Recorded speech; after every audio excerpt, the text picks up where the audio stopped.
Down here on St. Alphonsus Street, setting up heavy equipment.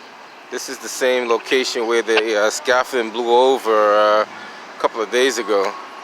So they haven't quite removed the scaffolding yet, so maybe this may be the crane that they're going to use to remove the scaffolding. We're not sure, but nevertheless, they got one whole lane of traffic blocked off with heavy equipment. Just want to give you guys a little bit of footage of what they got going on here and go from there.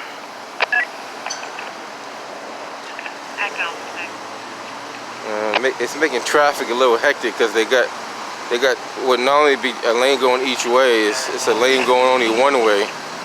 So got the outriggers set up right there. I got two big heavy-duty cranes.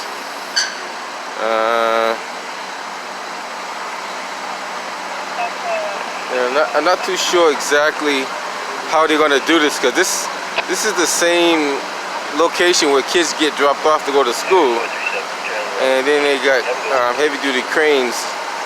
And a lot of these construction sites are not safe, guys, just so you know. They're not really safe. You walk on some of these construction sites and see the stuff they have laying around, and it's not safe. Like, I seen it myself, so that's why I know. Like, I can speak for what I see.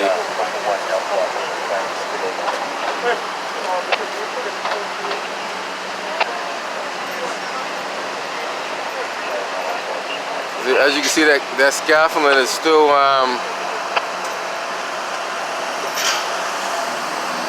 it's still up there. So they're probably going to rig this stuff up and try to get that stuff down. It's not going to be as easy. It's going to be a little challenging because you got to get up there and hook onto it. And you got to have all the right stuff to do that. So we'll see. Just want to give you guys some footage. Early morning crane setup. And there's no police detail to it, just so you guys know. Usually when you have a construction site that takes up the city street, in this you need at least two police details, one on this end and one on this end over here. So that's going to be kind of hectic. And the parents, it's tough to drop off the kids because they really have no place to park at this point.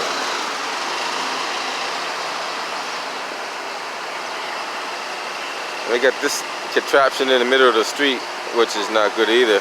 Somebody should be watching it.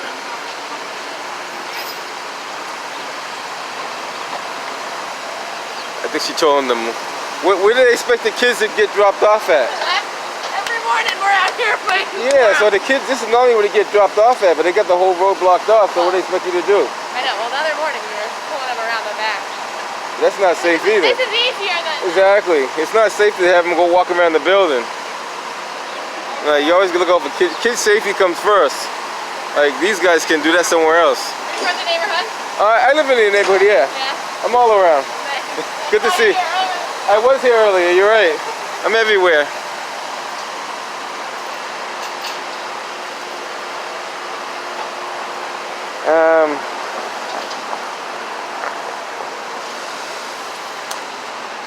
I was going to report what you see and document it. I'm starting to do more documents of city stuff because there's a lot of stuff that gets done in the city that's not documented, and that becomes another issue. What you see in physical, what's on paper is two different things. May do some stories about that as well. There's a lot of stuff that gets done physically, but it's not on paper.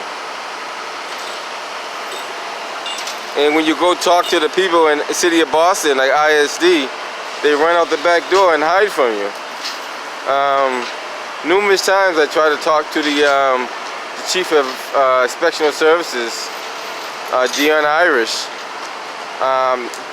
He runs out the back door. Ed Colburn, the same one. He's like he's the lawyer from ISD. Now, if the lawyer doesn't answer the questions, then who will answer the questions? And Ed Coburn, he's behind a lot of that corruption as well, just so you guys know. His name's on a lot of stuff that goes on in the city. His name is on a lot of stuff that goes on in the city. I might come after him next, just so you know. Give him the heads up, so he can get out of office before I get to him.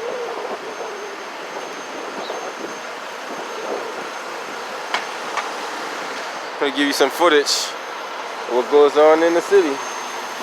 Now this sidewalk is blocked off, but I'm gonna walk over there just to show you what they did to the sidewalk.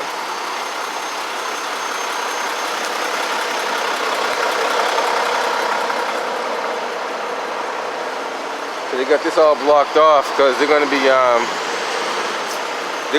hoisting heavy equipment. All these counterbalances are gonna go in the back of that truck. All those counterbalances right there have to go in the back of those trucks. So in order for those trucks to be stable, they have to have enough weight to balance them out. And that takes hours and hours to set up. So I'm not going to hang out for that, but I just wanted to show you the basic footage of what goes on in the city. So, and they get all the construction permits and everything, so hopefully everything works out good. Just documenting. I don't see any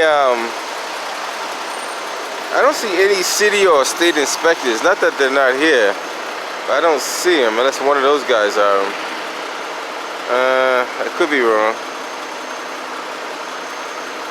But usually you want a city or state inspector making sure everything is being done in an orderly fashion. Especially when you get these kind of big jobs like this. The small jobs are not so bad, but when you got a big job that requires a lot of manpower and heavy equipment, you should make sure people are on the up and up.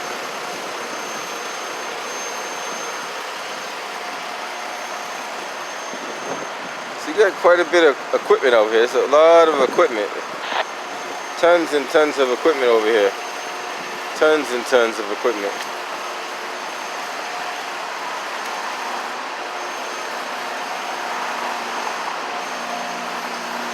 They got that bucket there is probably what they're going to use to lower them down to hook up the scaffolding and take it off. Probably one by one, or how they got to do it. Because you're going to need somebody to disassemble it by hand. You need another crane to lift it up and take it down. So it's going to be pretty interesting. Harry 202 Sonora, Coast 5, Dock Call, good morning. I've seen it done before. It could be done. Morning. Morning. So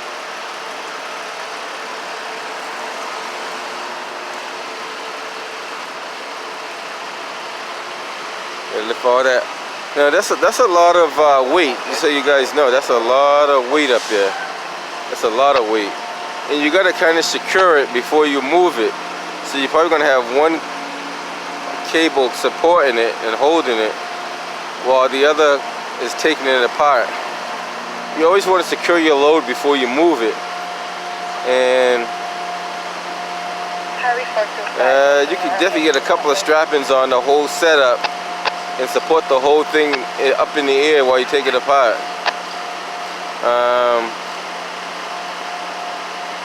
Yeah, that's what I would do. I would get a rigging on all of it and get it all supported up in the air, and while it's up there, disassemble it. I would disassemble the lower part first and then work from the top. No, actually, yeah, the lower part first, then the top. So all that's already down, I would disassemble all that first, and then while that's being secured up there, you could disassemble the rest of that. That's going to be very, very interesting. Like I said, this is going to be probably an all-day process. You know, just getting the crane set up takes about 3 to 4 hours, depending on what you got to do.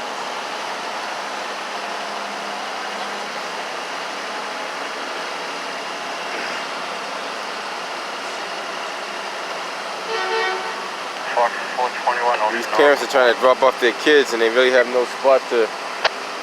Normally drop them off right by the door and they're on their way, but now it makes it a little bit more challenging to do so.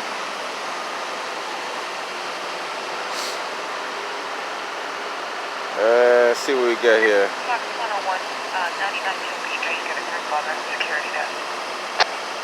It's gonna give you guys a little bit more footage of heavy equipment being set up. And these things, you gotta get these things level. If these cranes are not level, see that's another problem. That thing's like right on the public sidewalk. That's not good either. They should move that out the way before somebody get hurt. Like if somebody's not standing by that should not be there. How you doing today? Good.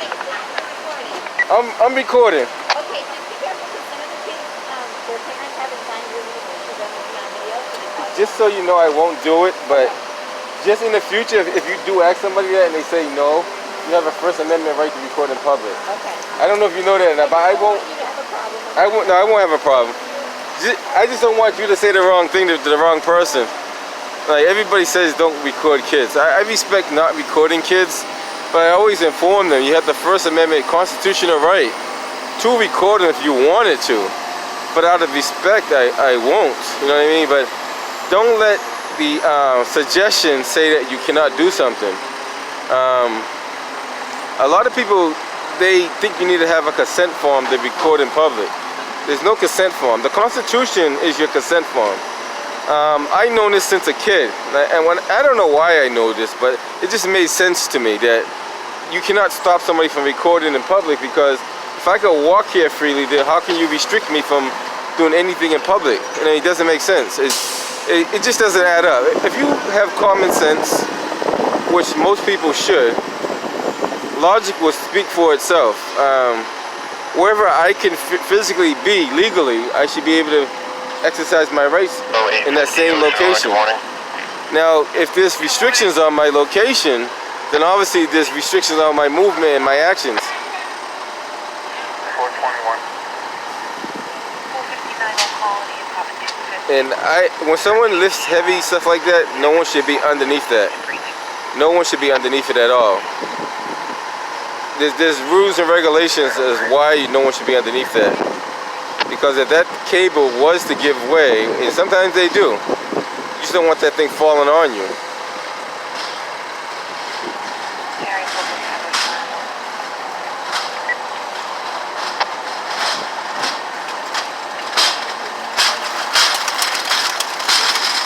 See that carriage, that thing's right in the way of the carriage now. I would knock that thing down, my man, because he's blocking the public sidewalk. There's no reason why that thing should be blocking the public sidewalk like that. That's called impeding traffic. I mean, when they say impeding, that's called impeding, because it's not moving out the way when people go by.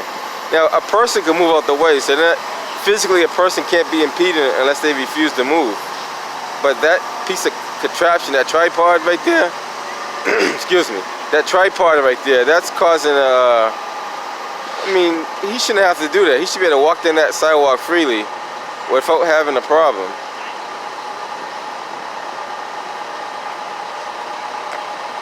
I understand they got to get their measurements, they got to get their angles, but there should be somebody manning that tripod. That tripod should not be sitting there by itself.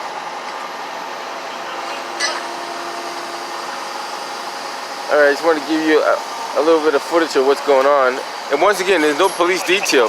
As high profile as this location is, you would think they'll have a police detail here.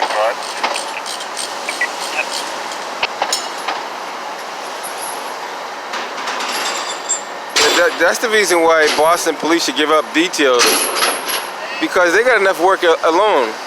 And if you can't, I know police work is hard, don't get me wrong, guys.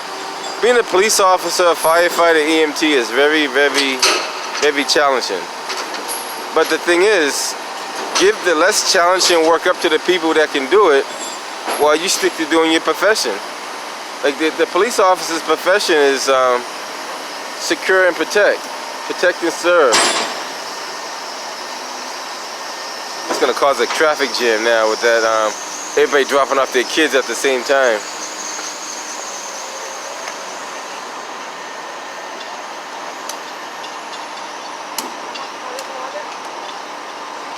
Charlie 668 Ocean R. Good morning. Code 19 manifest. Good morning. They're setting up 2 cranes at the same time, guys, just so you know. And what they're gonna try to do, which I believe they're gonna try to do, the heavier crane, which is this one here. Dispatch your extension. 5466. Well, they're both pretty much the same, so there's not one heavier. Well, let me see.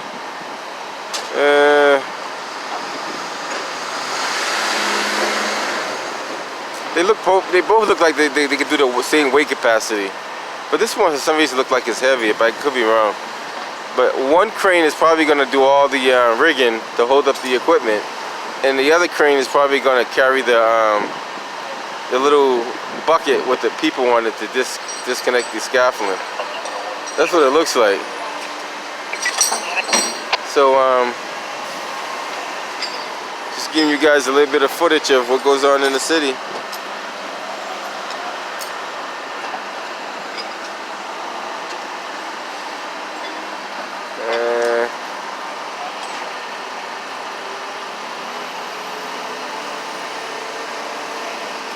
And all that stuff that they're lifting up is heavy stuff. It's not light stuff at all.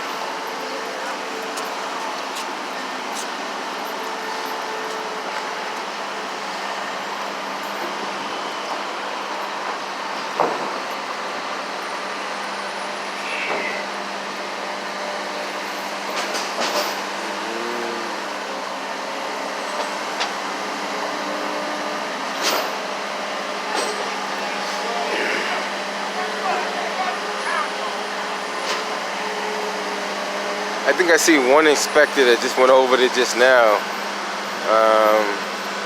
I'm not sure if he's OSHA or he's another inspector, but he just went on the side of that truck over there. Like I said, this is going to be pretty much an all-day event, you know, and hopefully nothing happens while they're doing what they're doing.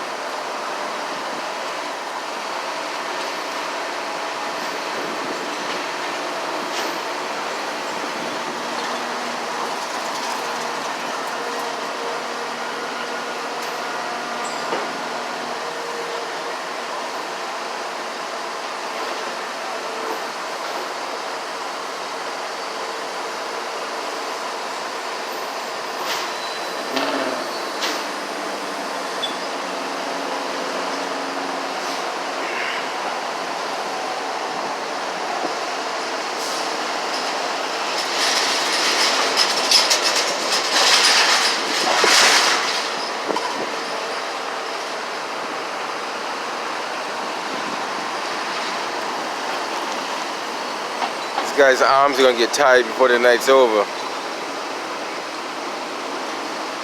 Alphonsus Gold 1, good morning. We're going to be heading down to Southampton for the code 19, okay?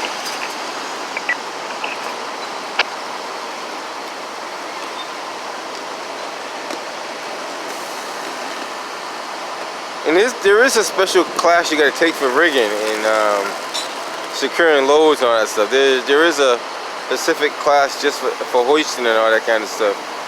It's not something you just get out there and do. You have to take a certain class for that. You gotta know what kind of weight capacity you're dealing with, what kind of cables or what kind of strapping you should use. There's a whole lot you need to know about that. And you're always learning something new. You know what I mean? A choke hold is always weaker than a belly wrap. You know, all that kind of stuff you need to know, because a choke hold could do the same thing, but it lessens the capacity of the strapping. They got different weight capacity on chains, different weight capacity on cables. It's all that stuff is very important to know. And I don't know it all, so don't get me wrong. I don't know half as what I should know, but there's a lot to know out there. Definitely a lot. Like they got the right cables for that, because as you can see, that's a heavy piece of equipment. You don't want to underestimate the weight of that.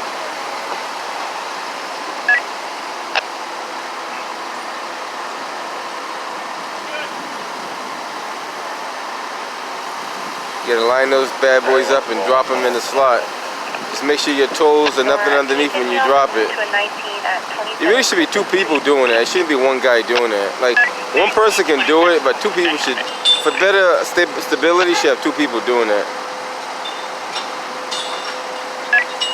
Bravo 660, pushing on 619. Yeah, they really should have two people doing it. That should be a two-man job.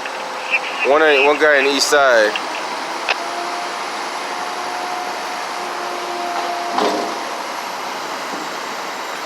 Not saying one person can't do it. They got two guys over here, which is safe. But you should always have two guys when you're dealing with something like that. Always two men on that kind of weight. And the reason why I say two people, because two people you have added safety, you have more control. One person can do it, but you have less control. And you say, well, how you know that? Well, I've helped out doing that before, that's how I know. And pushing that kind of weight is not easy. Not that you can't do it, it's just not easy.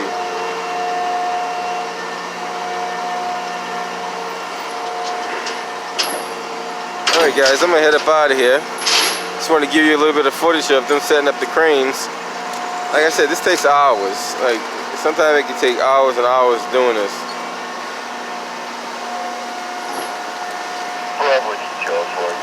Closure, please. Good morning. Good morning, go ahead.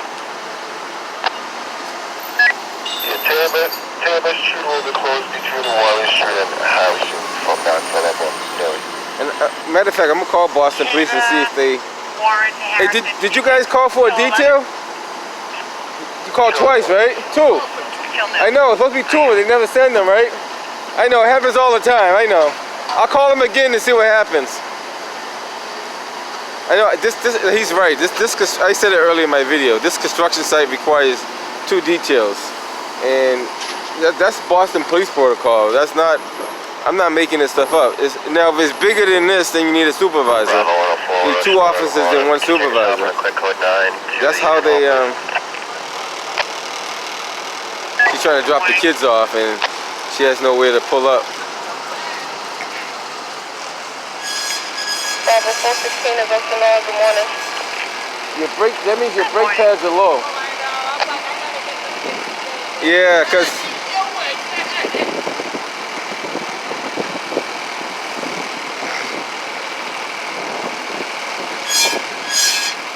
when you hear that noise, that means the metal is grinding the actual rotor, and you have so much time before the pads are actually, or the metal is digging into the rotor itself. So she's probably got a couple of weeks, depending on how much braking she uses, and then she's going to be looking at her rotor and pads. So the quicker you get that done, the quicker she'll save herself a lot of money.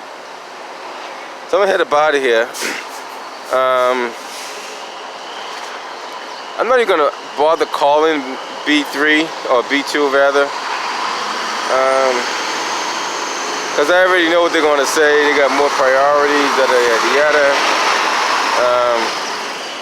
Well, you know what? I should do it just for the record. I should just make a quick phone call.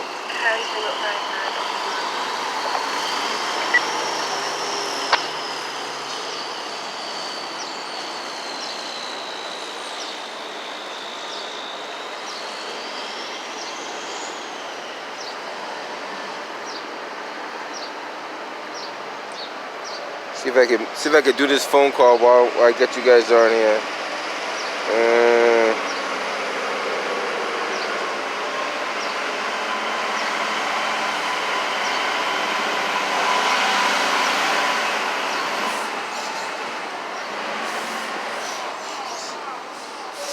If I can do this.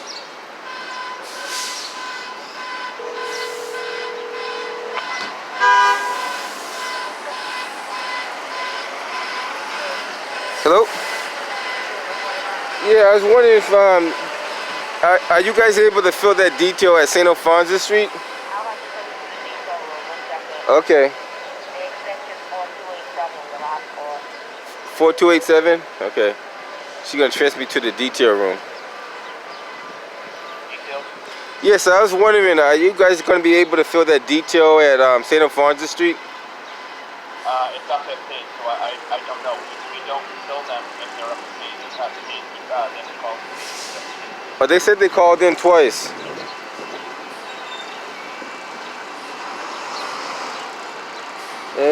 They already started doing the construction. That's what I'm saying. It's very congested over there. No, I understand. I spoke to a gentleman this morning about it. Uh-huh. The job is up at page. They can't force it. 451. So you can't send it. You can't. You have to call up there and sign up. 451. Okay. All right. Just letting you guys know. All right. Thanks. I have that. Good morning. How are you? All right. So he said the construction detail starts at 8. Well, we'll see. Like, you only can do so much. I mean, they want the money, but they don't want to do the work. So you should, if you can't fill the detail, then you should not have them doing detail. That's what I say. But you know, they make enough overtime as it is. So in reality, they don't really need details because they make enough on the overtime.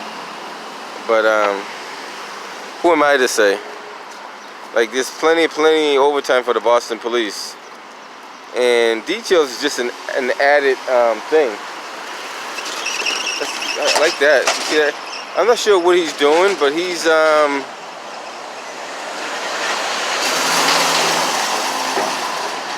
monitoring something on the ground. I'm not too sure what he's monitoring, but that thing is definitely scanning something on the ground. I'm not sure what he's scanning, but it says 3D something on the back of it. I have to check the video footage later on. It might be 3D monitoring or something like that. I can't make out what it said. But that was very interesting. Never seen that before. Alright guys, I'm out of here. Nez Porter. Catch you on the next one.